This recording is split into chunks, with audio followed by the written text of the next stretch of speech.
Hello students, welcome back to the plant pathology with me. और आज हम लोग स्टार्ट करने वाले हैं आप लोगों की एक और दूसरी यूनिट जो है terms and concept used in the plant pathology. इससे पहले ना आपकी एक और यूनिट है और वो है history of the plant pathology. तो हिस्ट्री का ऐसा है कि उसमें तो मैं आपको कोई एग्जांपल्स या कुछ ऐसा है नहीं कि आपको जो पता ना लगे या समझ ना आए। तो हिस्ट्री आपको खुद से ही करनी चाहिए और उसको मस्ट करना, उसको करोगे तो आगे की पैथोलॉजी समझ आने में आप लोगों को ना ईजी हो जाएंगी चीज़ें। ठीक है, अगर आपको नोट्स चाहिए होंगे तो मेरे को कमेंट में बता देना, आपको हिस्ट्री के नोट्स मिल जाएंगे। पर उसका लेक्चर लेकर के मैं टाइम नहीं ज़्यादा लेना चाह रही थी क्योंकि वो हिस्ट्री बहुत वास्ट है, वो आपको करनी चाहिए खुद से। फिर उसके बाद हम आते हैं टर्म्स एंड कॉन्सेप्ट पे। हाँ, इसमें कुछ है यार, समझाया जा सकता है जिसमें बच्चे को डाउट आ सकता है। हिस्ट्री में आपको क्या डाउट आएगा, हिस्ट्री तो जो है सो है, वैसे ही पढ़नी पड़ेगी। ठीक है, तो फिर अब हम लोग बात कर रहे हैं टर्म्स एंड कॉन्सेप्ट्स की। आप लोगों को दिख रहा है या मैं थोड़ा सा इसका साइज बढ़ा दूँ? इतना सा आई थिंक सफिशिएंट होगा, है ना? ठीक है, तो टर्म्स और कॉन्सेप्ट की बात करते हैं। कॉन्सेप्ट्स देखो सारे तो इस यूनिट में डिस्कस नहीं होने वाले हैं, लेकिन कुछ एक जो बहुत बेसिक है वो हम डिस्कस कर लेंगे। टर्म्स हमारे पास डिजीज़ की अलग अलग बुक्स में और अलग अलग साइंटिस्ट ने ना अलग अलग डेफिनेशंस दी हुई है। तो ये आप पर है कि आपको कौन सी ईजी लगती है और कौन सी ज़्यादा अच्छे से समझ आती है। तो any mall functioning of the host cells and tissue that result from continuous irritation by a pathogenic agent or environmental factor and leads to development of symptom. This definition is as per the GN Agrios. ठीक है, तो उसके बाद हमारे पास दूसरी है कि जो बोलता है कि the disease can also be defined as any disturbance brought about by a living entity or non-living agents or environmental factors which interfere with the manufacture, translocation or utilization of food, mineral, nutrients and water in such a way that the affected plant changes in appearance with or without much loss in the yield than that of the normal healthy plant of the same variety. In general, disease is an interaction among the host, parasite and the environment. तो देखो ये हमारे पास थोड़ा short है, concise है, लेकिन लिखा इसमें भी वही है। ये हमारे पास थोड़ी सी इलेबोरेटेड फॉर्म में है, ये दोनों अलग अलग है, मैं और डालना बीच में भूल गई। तो डिजीज़ क्या होता है ना, जब प्लांट की जो हमारे पास एक हेल्दी मेटाबॉलिक प्रोसेसेस जो प्लांट में चल रही है उसमें कोई चेंज आता है, उसकी अपीयरेंस में कोई चेंज आता है, तो उस केस में हम मानते हैं कि हमारा प्लांट किसी चीज़ से अफेक्टेड है। अब वो हमारे पास एनवायरमेंटल फैक्टर्स की वजह से भी हो सकता है। ठीक है, जैसे पानी सनलाइट, और उसकी वजह से सन स्कैल्ड हो जाता है टोमेटो में, है ना, तो वो किसी भी फैक्टर की वजह से हमारे पास हो सकता है। तो इसलिए बोला गया है कि any disturbance brought about by a living entity और नॉन लिविंग, मतलब लिविंग हो, नॉन लिविंग हो, एनवायरमेंटल फैक्टर हो, कोई भी जो एक तरह की डिस्टर्बेंस ब्रॉट करेगा प्लांट में, जो किसके साथ इंटरफेयर करेगा, उसके मैन्युफैक्चर, ट्रांसलोकेशन और utilisation of food, mineral, nutrients और वाटर के साथ। ठीक है, जो वो खा पी रहा है उन सब चीज़ों को जब डिस्टर्ब करेगा, किसी भी चीज़ की इंटरफेरेंस जब प्लांट के साथ होगी, तो वो उसकी ये सारी प्रोसेसेस जो है ना उनमें आप लोगों को थोड़ा सा मतलब फंक्शनिंग जो है ना वो प्रॉपर नहीं दिखेगी। जैसे कोई प्लांट है, अब वो हेल्दी नहीं है, इसका कहाँ से आपको पता चलेगा? आप उसकी ग्रोथ से पता लगा सकते हो, है ना, फील्ड में उसकी परफॉर्मेंस देख सकते हो, और जब सिम्टम्स आ जाते हैं तब तो बात ही चेंज होगी ना, फिर तो तुमको डायरेक्ट ही पता चल जाएगा कि हाँ पैथोजन अटैक है। तो ये होती है हमारे पास डिजीज़ की एक डेफिनेशन। ठीक है, उसके बाद हम बोलते हैं डिसऑर्डर क्या होता है।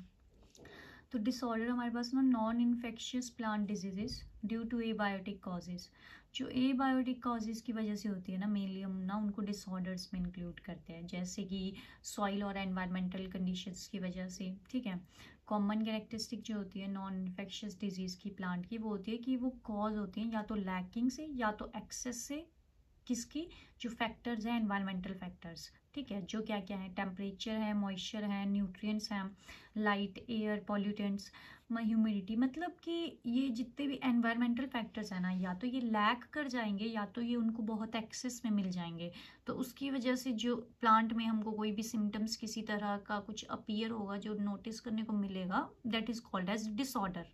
ठीक है, तो ये तुम याद रखना कि डिजीज, हम ना जब डिजीज बोलते हैं ना तब हम लिख देते हैं कि दोनों लिविंग और नॉन लिविंग में से किसी की वजह से भी हो सकती है।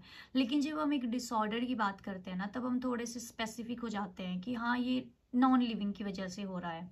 तो ये थोड़ा सा तुम डिफरेंस याद रखना यहाँ पास, ठीक है।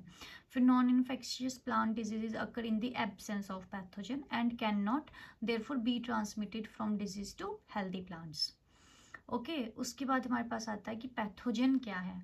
तो any entity usually a micro organism that can insight disease, ठीक। कोई भी एंटिटी, यूजुअली हम एक माइक्रो ऑर्गेनिज्म की बात करते हैं, ठीक है, जो डिजीज कॉज कर सकता है, उसको हम पैथोजन बोलते हैं। In a literal sense a pathogen is any agent that causes pathos, that is ailment और सफरिंग और डैमेज, ठीक है। मतलब कि कोई भी एंटिटी, लिविंग एंटिटी जो हमारे प्लांट को सफ़र करा रही है, ठीक है। पैथोस का मतलब सफरिंग होता है, मैंने फर्स्ट लेक्चर में ये चीज़ें डिस्कस की थी आपसे। तो जो प्लांट को सफ़र करा रहा है ना कोई भी लिविंग एंटिटी, उसको हम एक पैथोजन बोलते हैं। However the term is generally used to denote living organisms, ठीक है। जनरली लिविंग ऑर्गेनिजम्स को डिनोट करने के लिए ही लगती है, जैसे fungi, bacteria, moulds in this and viruses, but not nutritional deficiencies. ये चीज़ बार बार आप देख रहे हो सब जगह पर क्लियर की जा रही है कि न्यूट्रिशनल डेफिशिएंसीज हमारे पास हो गया, नॉन एबायोटिक फैक्टर और एनवायरमेंटल फैक्टर, जिसकी वजह से हमारे पास क्या होता है प्लांट में डिसऑर्डर, ना कि डिजीज होती है, ठीक है। तो एक और चीज़ है कि जब हम एक पेस्ट की बात करते हैं ना, तो पेस्ट का भी यही डेफिनेशन होता है कि एनी लिविंग एंटिटी और anything that can cause a plant to suffer are included in the category of pest. समझ रहे हो? तो फंजाई, बैक्टीरिया, नेमेटोड्स, उन सब चीज़ों को भी हम पेस्ट बोल सकते हैं, क्योंकि कोई भी एक चीज़ जो प्लांट को सफ़र करा रही है, लिविंग, ठीक है, चाहे वो इंसेक्ट है चाहे वो माइक्रो ऑर्गेनिजम्स है, तो उन सब के लिए कलेक्टिवली फिर हम पेस्ट टर्म यूज़ करते हैं। उसके बाद हमारे पास आता है कि पैरासाइट्स क्या होते हैं। Organisms which derive the materials they need for the growth from the living plant host और suspect are called as the parasite.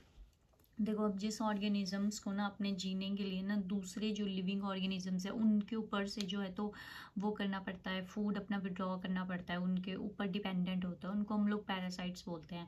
फिर पैरासाइट्स हमारे पास और भी डिफरेंट काइंड के होते हैं, ठीक है। कोई ऑब्लिगेट होते हैं, कोई फैकल्टेटिव होते हैं, मतलब कुछ है ऐसा जो हाँ जिसको होस्ट भी चाहिए पर वो बिना होस्ट के भी कर जाएगा, वो हो गया फैकल्टेटिव, ठीक है। फैकल्टेटिव जहाँ भी यूज़ होगा ना, तो एक चीज़ ध्यान रखना, जैसे मान लो ऑब्लिगेट पैरासाइट में बात कर रही हूँ, ऑब्लिगेट पैरासाइट का मतलब है कि उसको चाहिए ही चाहिए है लिविंग होस्ट, वो बिना लिविंग होस्ट के नहीं सरवाइव कर पाएगा। जब मैं बोलूँगी कि फैकल्टेटिव ऑब्लिगेट पैरासाइट है, तो फैकल्टेटिव है पर मैं ऑब्लिगेट भी बोल रही हूँ, तो मतलब एफ से ना तुम थोड़ा ये लगाना कि फेक, थोड़ा सा वो फेक प्रिटेंड करेगा, उसको होस्ट तो चाहिए ही है लेकिन वो बिना होस्ट के भी रह जाएगा। तो जितने भी पैरासाइट्स की क्लासिफिकेशन है ना, उसमें ही उसकी फिर फैकल्टेटिव वाले भी पार्ट हैं, जैसे मतलब ये तुम देखोगे आगे, मेरे को ध्यान नहीं आ रहे सारे।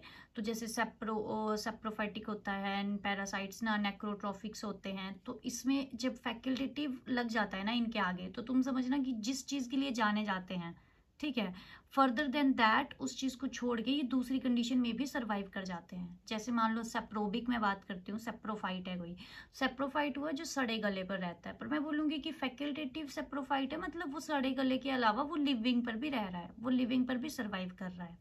तो यहाँ से थोड़ा सा तुम्हारा कॉन्सेप्ट क्लियर हुआ होगा, तुमको डिफ्रेंशिएट करने में ईजी होगा कि एक हमने ऑब्लिगेट पढ़ा, फिर एक हमने फैकल्टेटिव ऑब्लिगेट पढ़ा, तो थोड़ा तुमको यहाँ से क्लियर हो जाएंगी चीज़ें। फिर उसके बाद हमारे पास आती है कि पैथोजेनिसिटी क्या होती है। पैथोजेनिसिटी ना, ये तुम लोग थोड़ा याद रखना, क्योंकि इससे तुम्हारे बहुत कॉन्सेप्ट आगे भी क्लियर होंगे ना कि पैथोजेनिसिटी होता क्या है। It is the ability of the pathogen to cause the disease, pathogenesis to cause the disease, sorry full stop लगाना मैं भूल गई। And pathogenesis is the chain of events that lead to the development of the disease in the host, sequence of progress in the disease development from the initial contact between the pathogen and its host to the completion of syndrome। देखो simple सा तुमको बताती हूँ कि pathogenicity ना हमारे पास ability को बोला जाता है कि कितनी एबिलिटी है उस पैथोजन की डिजीज कॉज करने की, ठीक है। पैथोजेनिसिटी होती है उसकी एबिलिटी, और यहाँ पर पैथोजेनेसिस जो होता है वो चेन ऑफ द इवेंट होता है जो लीड करता है डेवलपमेंट ऑफ द डिजीज। मतलब कि देखो, एक डिजीज़ होने के लिए हमारे पास उसमें बहुत ज़्यादा प्रोसेसेस होती हैं। पहले पैथोजन आया, ठीक है, वो होस्ट के ऊपर अटैच किया, अटैचमेंट, उसने होस्ट के अंदर पेनिट्रेट किया, टिश्यू के अंदर पेनिट्रेशन, ठीक है। तो ये सारी क्या होगी, चेन ऑफ इवेंट्स।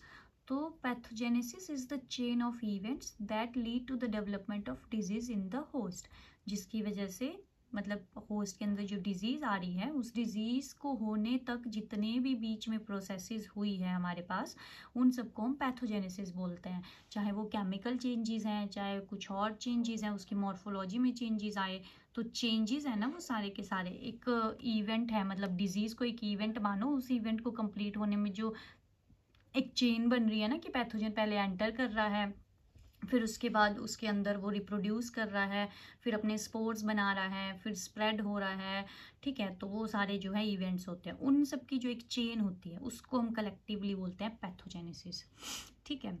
और स्टार्ट होती है कहाँ से, जब हमारे पास पैथोजन कांटेक्ट करता है इसके होस्ट के साथ, जब तक कि वो कंप्लीशन ऑफ द सिंड्रोम, जब तक पूरा एक सिम्टम नहीं आ जाता है, एंड रिजल्ट हमारे पास जो है वो सिम्टम होता है। फिर उसके बाद